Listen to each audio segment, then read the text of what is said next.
non, bah, l'évolution de mon personnage est cool. Voilà, c'est tout. Non, je plaisante. Non, non, mais non, vraiment, c'est cool parce que Billy, c'est vachement assagie et elle est arrivée, ouais, avec son énorme personnalité. Et c'est vrai que bah, je pense que c'est peut-être Tom aussi, en vrai, qui lui a fait un peu du bien. Euh, le coup de l'ex qui est revenu et ensuite, bah, le fait que Tom l'accepte réellement comme elle est, bah, certainement que ça lui a donné envie d'en faire moins, en fait. Et du coup, je pense que, voilà, Billy, c'est passager. Alors moi j'ai eu des débuts un peu tumultueux parce que j'étais pas un personnage très agréable. Je cherchais un peu ma place aussi et c'est c'est vrai que l'arrivée de Billy a permis de donner de notre couleur au personnage et de devenir un peu plus doux, un peu plus sensible et puis un peu plus romantique. Et c'est plus proche de qui je suis moi, donc je me sens plus à l'aise dans ce registre-là. Et j'aime bien pouvoir montrer ouais, une autre palette de couleurs un peu plus sensible et puis un peu plus douce. Donc je suis plutôt satisfait de la direction que ça prend. On verra la suite. Non, pas du tout. Alors moi vraiment pas du tout. Moi même quand j'ai su, c'était à l'état de rumeur au moment où je l'ai su. J'ai appelé la production et j'ai demandé si c'était vraiment une rumeur ou si c'était vrai. Et j'étais outré. J'ai dit mais enfin, on m'a dit non c'est vrai, on va les mettre en couple. J'ai dit mais enfin, enfin, quelqu'un a pris quelque chose, qu'est-ce qui s'est passé? Et en fait euh, et en fait j'y croyais pas du tout. Du tout, du tout. Et en fait je me suis dit à ce moment-là, de toute façon, fais-leur confiance parce que moi je me donne à ce projet, je fais confiance. Et au moment où on a vu que ça commençait à fonctionner, bah, on a retourné les voir, on leur a dit bah, en fait ouais c'était évident ça marche très bien. Quoi. Non, mais vraiment tout pareil. Pour le coup, c'est vrai que quand j'ai. Bah, d'ailleurs, c'est Tom qui m'a informé qu'on allait être ensemble. Et bah, j'avais rien compris qu'on avait tourné ensemble peut-être 3 séquences max.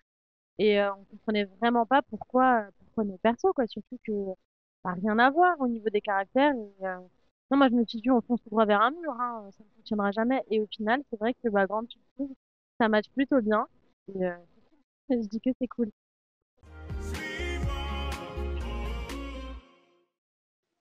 Objectif mariage, arrête! Objectif mariage. Non, mais ce serait bien, oui, effectivement, que bah, chacun des personnages évolue aussi de façon individuelle et qu'on reste pas. Enfin, que, voilà, que moi je puisse jouer sans Tom et que Tom puisse jouer sans moi et que, voilà, que le couple ne Ouais. soit pas.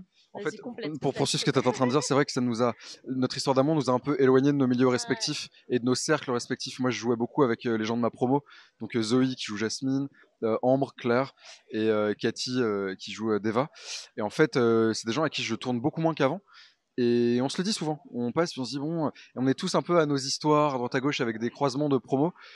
Et ça nous manque de jouer ensemble aussi. Donc nous, on a envie de, pour répondre vraiment à la question de base, on a envie de rester ensemble et on veut rester un couple mignon en fait. On est très attaché à cette image-là de couple bienveillant. On n'a pas envie de se faire des crasses, des trucs comme ça. Donc on essaye de montrer aux auteurs On en que rajoute des caisses, hein. on en fait des caisses. Ah ouais. On en fait des caisses. Maintenant, on verra ce que ça donne. Hein.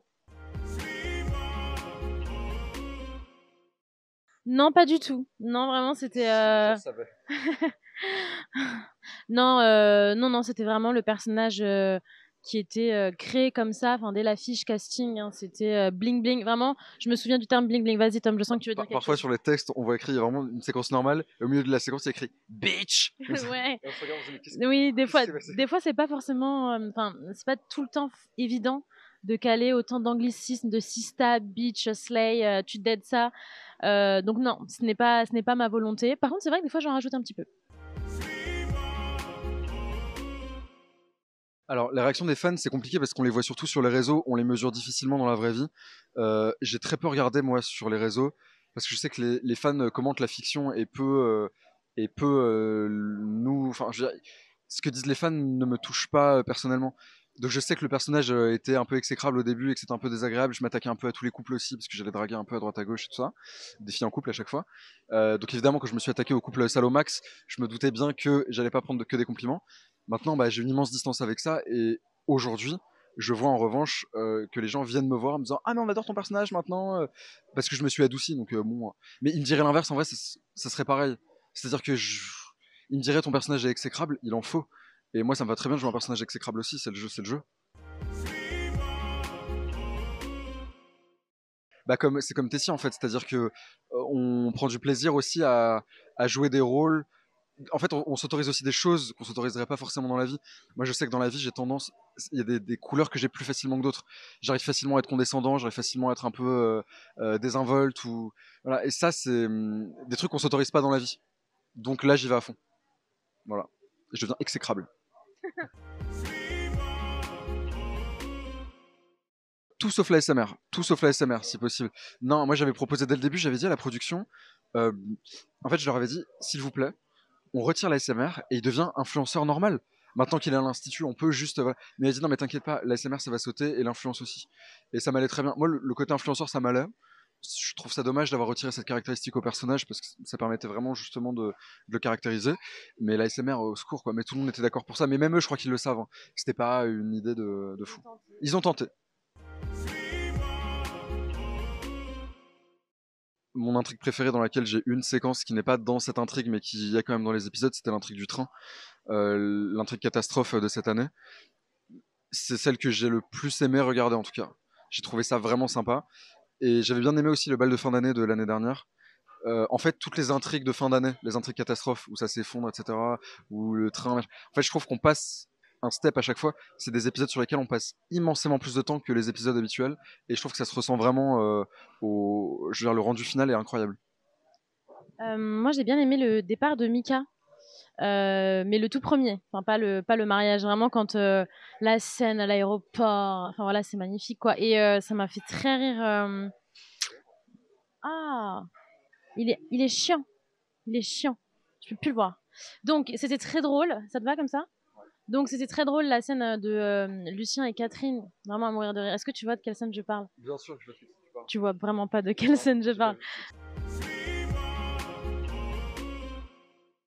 Ah, moi j'ai une anecdote, enfin un truc drôle, parce qu'en fait moi à 18 ans, quand j'ai commencé à travailler, avant de faire du théâtre, je réalisais des vidéos pour des marques. Je le fais toujours, je travaillais avec Énergie, donc je faisais des vidéos sur tous leurs événements. Et en fait, il y a des gens du public qui étaient déjà là sur l'Energy Music Tour, qui étaient déjà là sur les concerts Énergie, qui regardent la série, et donc qui me voyaient filmer les concerts, et qui aujourd'hui viennent me voir et me disent mais Tom, on te voit depuis 2017 sur les concerts, etc., en train de tout filmer, parce qu'on me voyait sur scène avec les artistes, etc. Et là, tout à l'heure, en séance de dédicace, il y a une personne que j'ai vue, je lui dis on se connaît. Elle m'a dit oui, je suis sur tous les Energy Music Tour et tout, et juste bah, je t'ai vu arriver dans ma série quoi. Et donc là je lui ai fait un autographe un peu voilà. Donc ça c'est assez marrant comme c'est une anecdote un peu originale parce qu'il n'y a pas beaucoup de cas qui peuvent amener à ça, mais voilà mon anecdote. Bah moi forcément c'était Large Paradise, hein, parce que on avait tourné toutes les vidéos. Toutes les vidéos, on les avait tournées tous les mêmes jours. Donc voilà, j'ai passé une journée à moitié à poil devant une équipe de tournage. Donc c'est vrai que c'était. Et puis je venais d'arriver, surtout, ça faisait peut-être 2-3 mois.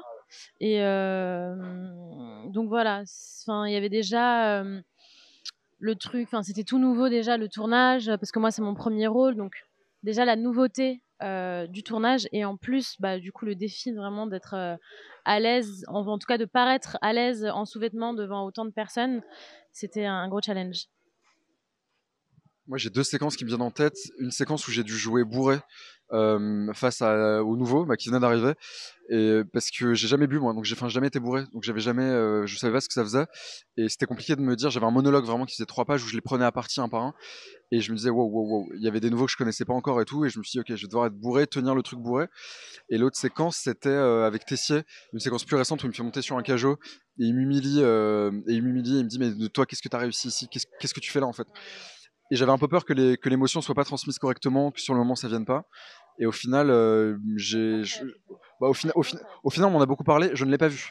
Je ne l'ai pas vu. Je ne me regarde pas. Non, j'ai pas vu. Mais on m'en a parlé et je suis très content que ça soit. Voilà. Mais c'était un défi. Elle est d'une violence incroyable, cette scène, elle est très violente. Bah, faut que je la voie. Et tu l'as très bien fait. Merci. Merci.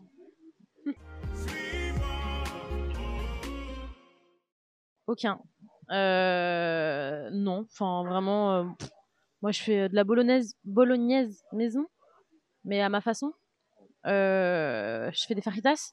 C'est sympa, c'est cool les fajitas, c'est bon les fajitas. Le talent culinaire de Margot, c'est de voler ce qui se passe sur le tournage. Voilà. Elle vole au château les petits pots. Mais c'est la vérité. Pardon. C'est la vérité. C'est la vérité. Tu voles la nourriture. Tu voles. C'est vraiment lui qui voilà. Fait, mais bon, c'est pas grave. Non, c'est toi. Okay, d'accord. Chez lui, il y a vraiment les chocolats du HMC. C'est lui. Waouh.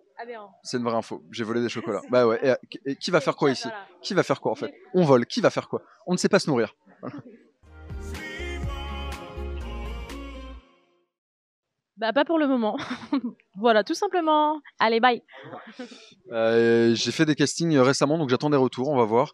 Et puis il y a toujours des petites choses, on discute un petit peu, que ce soit avec la chaîne ou avec mon agent pour avoir des ouvertures.